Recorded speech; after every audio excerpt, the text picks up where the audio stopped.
Everybody, last week I was treated at the Keiser Clinic for my hyperpots, and I wanted to address some questions that I've seen on the boards and also talk about some things that I haven't seen talked about on the boards.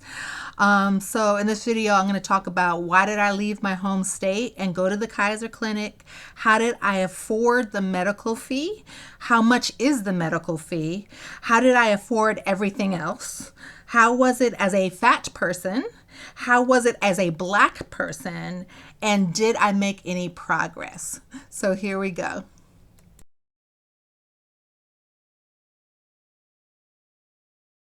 I was a little skeptical, but when I went in and I did the first day of testing, right, and we're going through the testing, and it was so detailed. They were collecting so much data that really put my mind at ease in terms of feeling like I was in the right place. Because we have all been to these, highly credentialed people and places where they did not tell me anything I did not already know.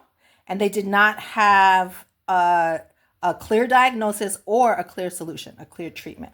That's why I was going up to Michigan. Can this place give me the answers that I'm looking for? Can it give me the treatment that I need? And it can, and it did. Okay, so how did I afford to go? For one thing, when you're signing up, basically signing up for one day. So think of it as doing one day, and then they will work with you in terms of how much treatment can you afford. Can you stay for 1 week? Can you stay for 2 weeks? Can you stay for 3 weeks? How much can you afford? I could only afford to stay for 1 week. So we went into that knowing that, it's 1 week. We need to get stuff done, But it was very efficient in that you're getting like 3 treatments a day. It's beginning of November in 2025. It costs $1,300 a day to be treated at the Keiser Clinic. It costs more if you're going to pay with a credit card, right? It costs $50 more. So here's how we did to afford it. First of all, we had some savings, and that covered the initial deposit, which covers the first day, and it covered almost two of the treatment days. And then for the second 2 treatment days, I just straight up had to use credit, right? So they also, if you've maxed out your credit cards, which a lot of us have done because we can't work as much as we want to, they also offer one of those buy now. They have a relationship with one of those buy now, pay later companies. So that's an option for some of you. Okay, now let's think of other costs. Okay, so you have to get there.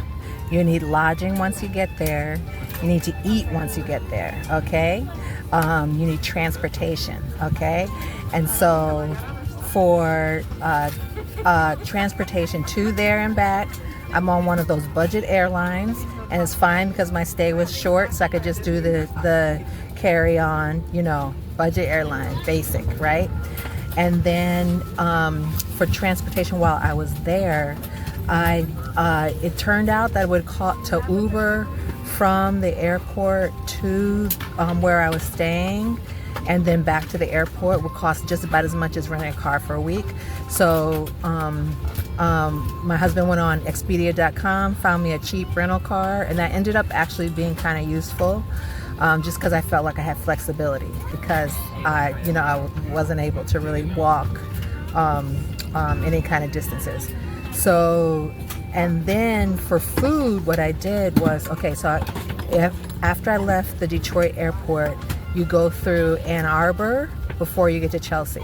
So when I got to Ann Arbor, what I did was I went to Kroger and I got food.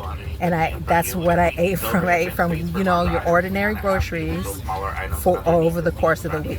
And I did not step foot into a restaurant unless you count when I walked past the deli counter at Kroger. Okay, and that's how I save money on food. And then for lodging, I generally use hotels.com. Just know what you're getting, right? There are 2 kind of like budget hotels in Chelsea. You just got to know what you're getting, right? And those of you who have stayed at budget hotels, you know you bring your own towel. You might bring your own comforter. You definitely bring your own flip-flops for the shower. Okay, so just being prepared. Also be prepared for noise, because the budget hotels are near an arena and it's noisy. The apartments that the Keiser Clinic has available, those are near a train station, a freight train station, because they are like the jiffy capital of the country, and freight trains come. Okay, if you really need silence, make sure you have a way to, block out noise. Okay, and y'all know how to save money. So it's the same strategies that we do at home, right? I try to implement those same strategies on this trip. Like not look at it so much like a vacation, but more like, okay, I'm going for treatment and that's my main goal, and everything else can be basic. Okay, so that was that. Okay, this is gonna seem really random to some of you, and some of you are gonna know exactly what I'm talking about. One question I had was, how was it at the Keiser Clinic as a fat person? Okay, because we've seen the videos and so many of the patients are really thin. The way my POTS works is that it makes me hungry. And I get sugar cravings and I want to eat salty fat. The sugar cravings, because I know, my brain knows it doesn't have enough energy and it's trying to in a way that actually doesn't work. And the salt, which I tend to get from potato chips, so I can keep my blood volume up, right? And so my POTS, I sweat constantly. I have to pee way too often, and I'm fat, right? And so I was like, am I gonna break these machines? No, the machines were all very sturdy. And the only thing was, in that spinny chair, you wear this seat belt. And I'm like, if I go back, I'm gonna have them adjust that seat belt and make it a little bit bigger for me, because I had to suck in that gut in order to close that seat belt.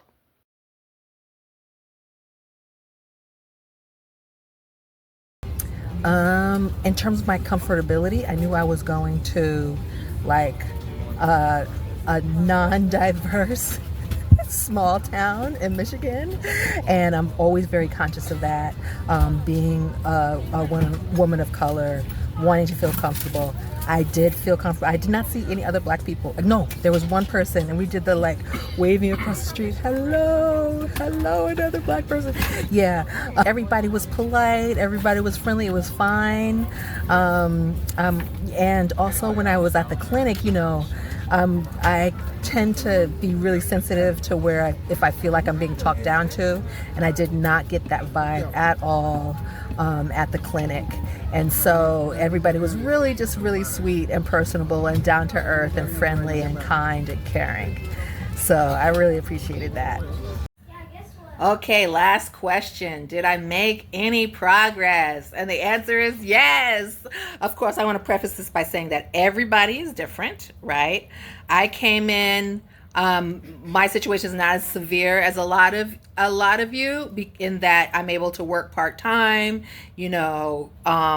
that kind of thing. But yeah, I saw changes, and there were definitely changes in the testing. You could see progress in terms of the graphs and the numbers that they were showing me. The changes that really stood out to me were those little things that have been really hard, that suddenly I was able to do. So for example, I was able to do 20 minutes of Zumba and not have to take a 3-hour nap after. I was able to take a shower and wash my hair and condition my hair without feeling oh my God, I can't do this. So yeah, things like that. I woke up one morning and I was able to sit and do paperwork. And I went online and I'm just zipping through paperwork that has been so hard since this flare.